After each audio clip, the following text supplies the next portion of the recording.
All right, hello and welcome to your Newsmax Daily for Monday, January the 27th, 2025, 1/27/25. If you're keeping notes at home, the fourth Monday of the new year, the start of the final week of January already. Hope you had a great weekend. I now officially don't care about the Super Bowl as both of the teams that I wanted the least from the NFC and the AFC are in.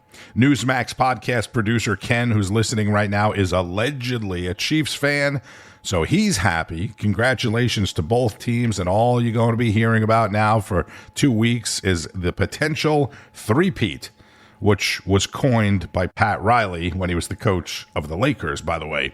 Today is International Holocaust Remembrance Day, marking 80 years since the end of the Holocaust, when 6 million Jews, including children, were murdered by the Nazis. Think about that. 80 years ago. That isn't that long ago, right? And 80 years later, here we are. Anti-Semitism is on the rise again, or still, and Israel is at war with a terror group that has killed thousands of Israelis. Over the weekend, there was some pressure on the ceasefire. You may have heard about that, but it appears to have cooled down. According to reports from ABC News, Hamas is agreeing to release a civilian hostage that was supposed to be released on Saturday when they released the 4 female IDF soldiers. So if they release the civilian today, that will be 5. Israel released nearly 200 prisoners, mostly terrorists, in exchange for the 5 Israelis.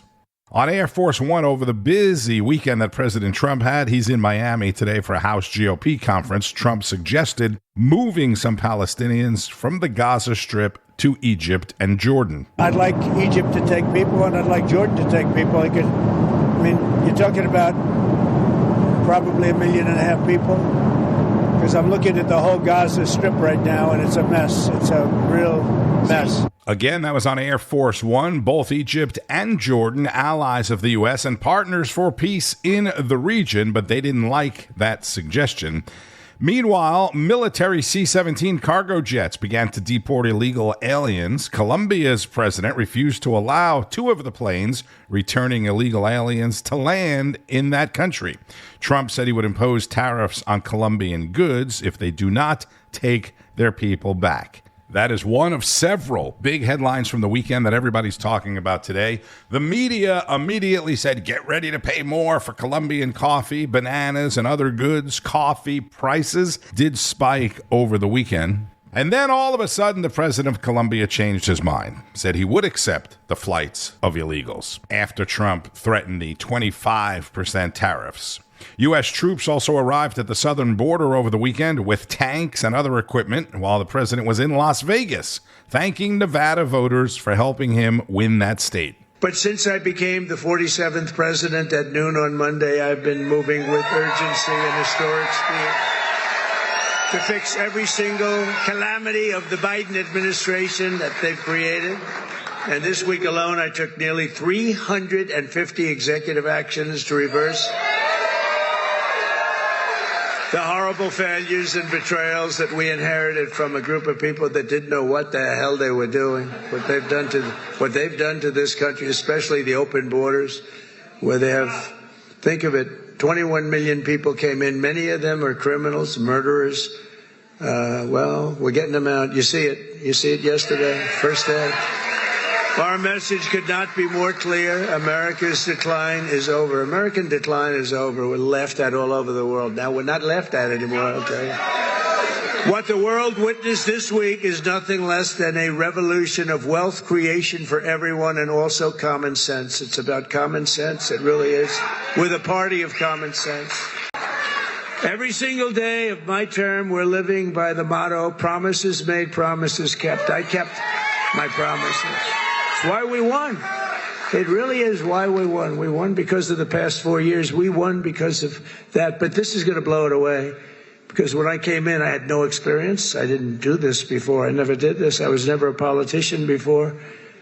I was talking J.D. Vance. By the way, hasn't he done a great job? Because J.D. went right to the Senate, and then he went to the vice president and said, J.D., you're really upwardly mobile. He said, you're more so than me. I said, why do you say that? He said, You went from being a real estate developer to the president. That's a pretty bad.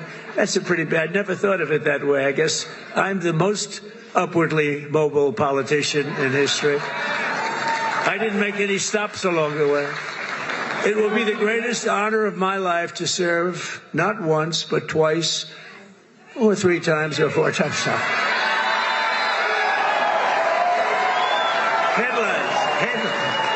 Headlines from the fake news. Now it will be to serve twice. For the next 4 years, I will not rest. I will not yield. And together we will not fail. We will win, win, win. We will bring back the American dream. We're going to bring it back. You know, in recent years, our nation has suffered greatly, but we are going to make it great again, greater than ever before. We'll be a nation like no other, full of compassion, courage, and exceptionalism. That's what we're doing, and that's what it's all about. And you see that. I think you see it more in the last week than you've seen it in years.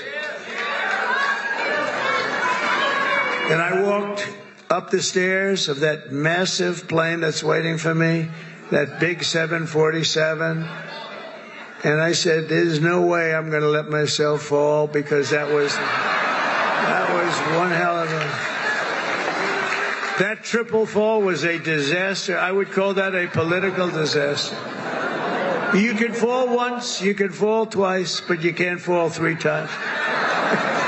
You can't fall 3 times. The event in Las Vegas was actually titled the No Tax on Tips event. Any other worker who relies on tipped income, your tips will be 100% yours. We're going to get it for you. No tax on tips. No tax on tips. Trump mentioned J.D. Vance in the previous clip after swearing in Pete Hegseth as the next Secretary of Defense on Friday, and congratulations to Pete.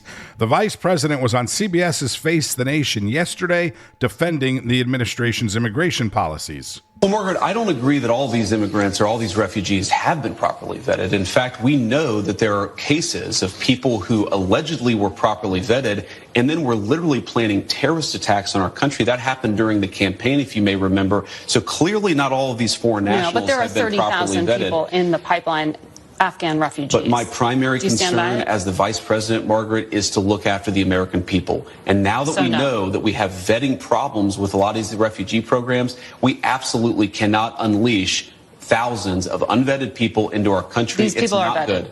These people are vetted. Just like the guy who planned a terrorist attack in Oklahoma a few months ago, he was allegedly properly vetted, and many people in the media and the Democratic Party said that he was properly vetted. Clearly he wasn't.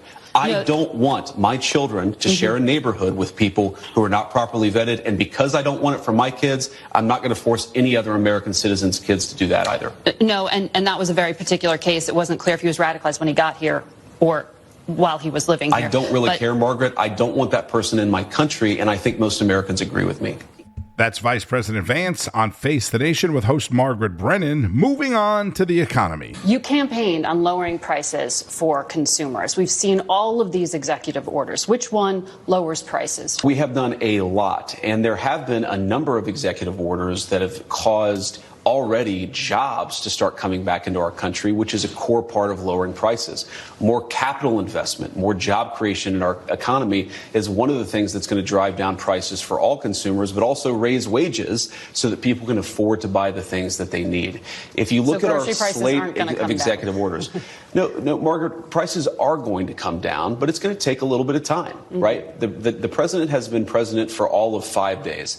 I think that in those 5 days, he's accomplished more than Joe Biden did in 4 years. It's been an incredible breakneck pace of activity. We're going to work with Congress. We're, of course, going to have more executive orders, and we're going to try the way that you lower prices is that you encourage more capital investment into our country.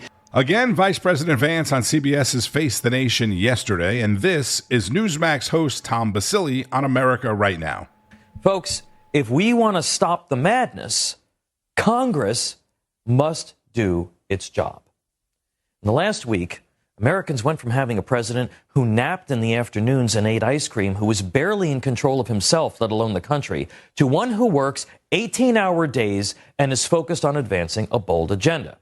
There's also little doubt that the judiciary is functioning as it should, especially over at the Supreme Court. What remains is for the executive branch to enshrine Trump's executive orders into law where appropriate. The Founding Fathers, in all of their genius and innate distrust of government, believed those elected representatives from across the nation would make the laws for the executive to enforce. The framers were clear that they expected in many matters for the Congress in all of its messy inefficiency to make the laws. And when Congress cedes its responsibility to the executive branch, we have abuse of power. And we saw that very clearly during the Obama and the Biden administrations. No budgets, no legislative agenda, the weaponization of agencies, censorship, illegal spying operations, climate change hysteria, all of it. All through regulations and dictates from the sprawling executive branch agencies. The decline of congressional power over the last 3 decades has allowed the development of a constitutional crisis in the form of an executive branch more powerful and larger by an order of magnitude than anything that our founding fathers ever envisioned. You know, in this new era, in the election of Donald Trump was a rejection of the elite classes of government experts, the deep staters, the left-wing academics, and the chaos profiteers in the press. Americans are speaking out about the abuses of power in this country. They're increasingly unafraid to talk about their faith and their patriotism and American values, which run counter to the left's political ecosystem. Congress can't leave it to college kids to take back their campuses and their courageous friends and neighbors to turn this nation away from Marxism and back toward Americanism. Congress must fulfill its constitutional role of enshrining the laws of the land, the common sense revolution that is being led by the new president. And for all of us Americans who want wins and we want action, our founders created a cumbersome process for passing and enacting those laws intentionally to ensure that a national conversation about the future of this nation was protected from mob rule and despotism. We need to have a little bit of patience with the process, but we should expect that the process will proceed as fast as possible to advance the reforms that the people voted for. You want to get men out of women's sports and spaces permanently? You want to get race and sex and sexual orientation preferences that violate the Civil Rights Act and divide the nation out of our country permanently? Pass the bills. Protect free speech and religious freedom. Protect Americans from abuses of AI and digital manipulation. Pass the bills. Term limits for members of Congress. You want to prevent them from gaming the system to make millions off of stock trades and other investments? Pass the bills. National voter ID for federal elections. Require citizenship documentation for voter registration everywhere? Pass the bills. If Americans want to end to providing citizenship for the children of illegal immigrants, pass the bill. Americans don't ever want to see illegals being flown and bussed in the dead of night into their cities and towns across the country at taxpayer expense. They don't want to see that ever again. Pass the bill. And while you're at it, Congress, give us back more of our money to save, spend, and invest for our futures. Great information, as always, from a man, Tom Basile, host of America Right Now. That is Saturday mornings, 9 Eastern on Newsmax. Don't forget, executive actions are not laws, right? They are directives that apply to executive branches of government. So President Trump is going to need the help of Congress now, with the Republicans having the majority in the House and Senate to fulfill many of his promises. And if you missed it because, you were doing weekend stuff, The Savage Nation with former radio superstar Michael Savage debuted on Newsmax on Sunday. His first guest was former TV superstar Tucker Carlson.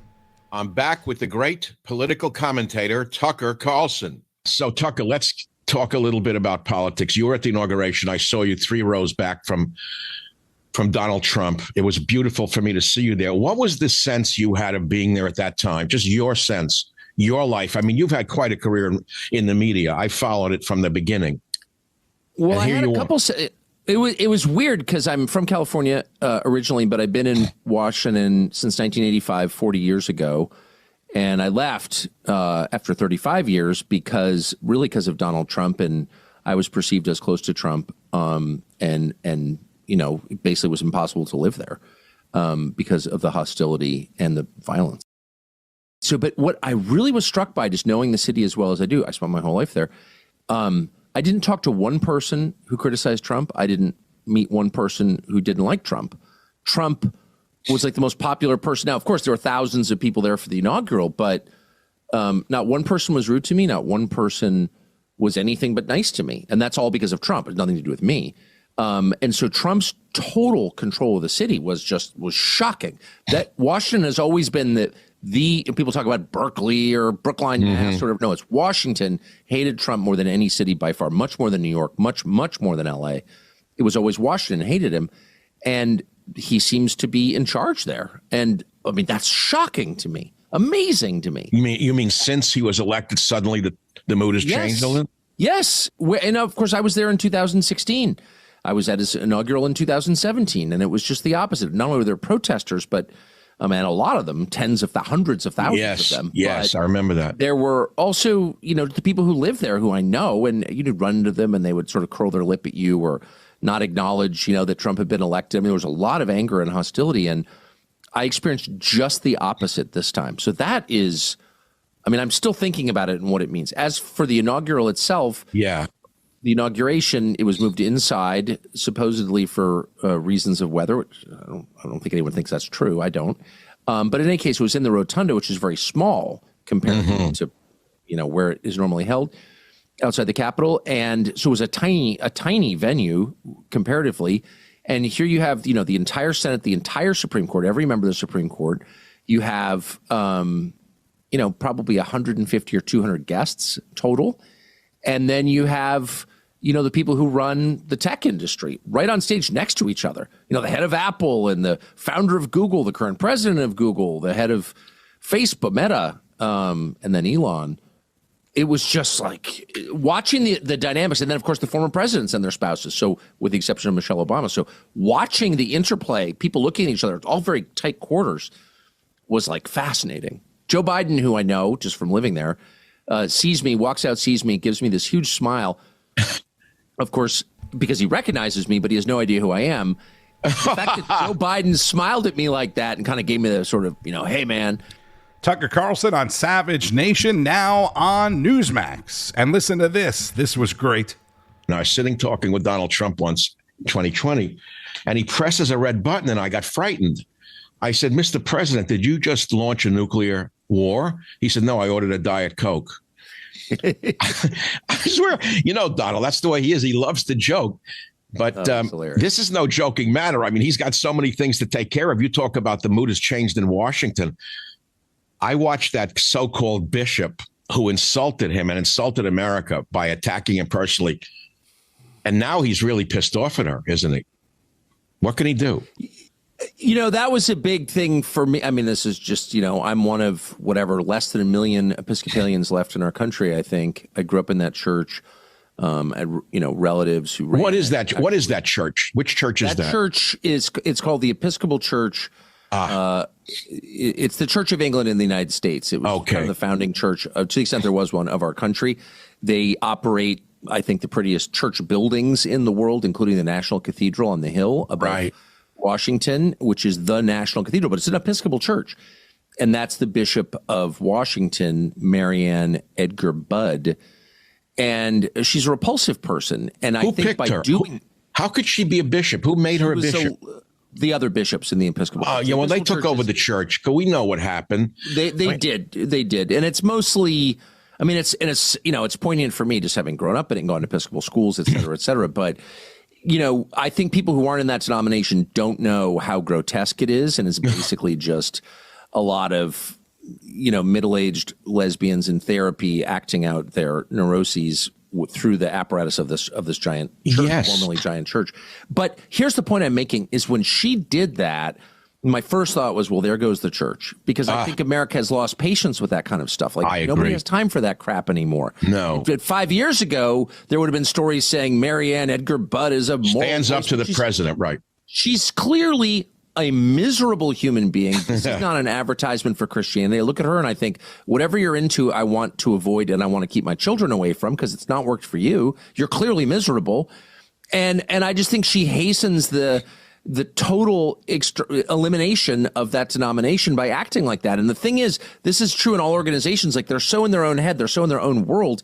Like all of her fellow bishops are probably like, you go, Marianne, you're speaking truth to power. And the rest of the country's like, hey, you're a loser. Like, be quiet. Stop. We've had a decade of this, lectures about trans children and racism, and like none of it's real. And it's also, by the way, these are not the core issues of the world right now. No, they aren't. The entire American global economy is about to be eaten by AI. China has a larger economy than the United States. We're on the verge of war in like 3 different regions, and she's lecturing about trans kids? Shut up, honey. You're not qualified to be in the conversation. It's an obsession, Tucker. It's an obsession, and that's the problem. That is Michael Savage with Tucker Carlson on Newsmax. The Savage Nation with Michael Savage will air Sunday nights at 8 o'clock Eastern, again only on Newsmax. And over the weekend, the Senate confirmed South Dakota Governor Kristi Noem as Homeland Security Secretary. Congratulations, Kristi Noem, a 59-34 vote. She was sworn in by Supreme Court Justice Clarence Thomas on Saturday. The duties on the office of which I am about to enter. So help me God. So help me God. Congratulations. She then immediately resigned as governor of South Dakota. This week, confirmation hearings continue for Tulsi Gabbard, Trump's pick for Director of National Intelligence. And on Wall Street, stocks are hitting the skids today. Yeah, happy Monday. China showed off some AI models that outperformed American AI models and are being built for much cheaper than the American models. NVIDIA and most chip stocks across the board are down. The Chinese model or the Chinese technology is called DeepSeek. So if you hear people talking about that, that's what it is. Bitcoin and most other major cryptocurrencies also down quite a bit this morning. Bitcoin dipping below the 100,000 mark. And as I mentioned, President Trump is at the House GOP meetings at his Doral Golf Club in Miami today. He is expected back at the White House tonight. Be sure to keep up with all of today's news and breaking developments. There will be plenty of them throughout the day. Keep it on Newsmax, N2, and at Newsmax.com. It all begins each and every day with Wake Up America, followed by National Report, Bianca De La Garza on Newsline, American Agenda, Carl Higbee, Greta Van Susteren, Rob Schmidt, Finnerty, Greg Kelly Reports, The Right Squad, Ann Hedry, Chris Salcedo, Todd Starnes, and much, much more. I'm Tony Marino. This is the Newsmax Daily. Thank you to Kay Smythe Hill for filling in back on Thursday and Friday. Being from the UK, she always says vacation or, on holiday. I was actually on business, but thank you, Kay, for filling in. Today is also National Chocolate Cake Day. So enjoy and keep on fighting the good fight. News breaks every minute, every day. You need the app, the Newsmax app. Find it free on your smartphone store. Then watch us anytime, anywhere.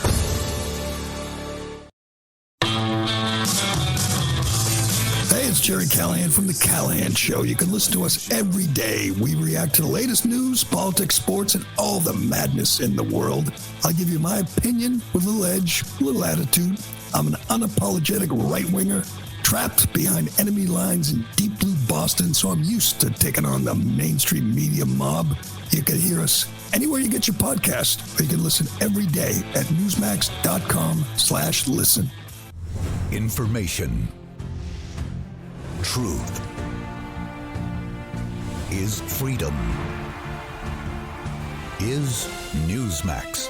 It's real news for real people.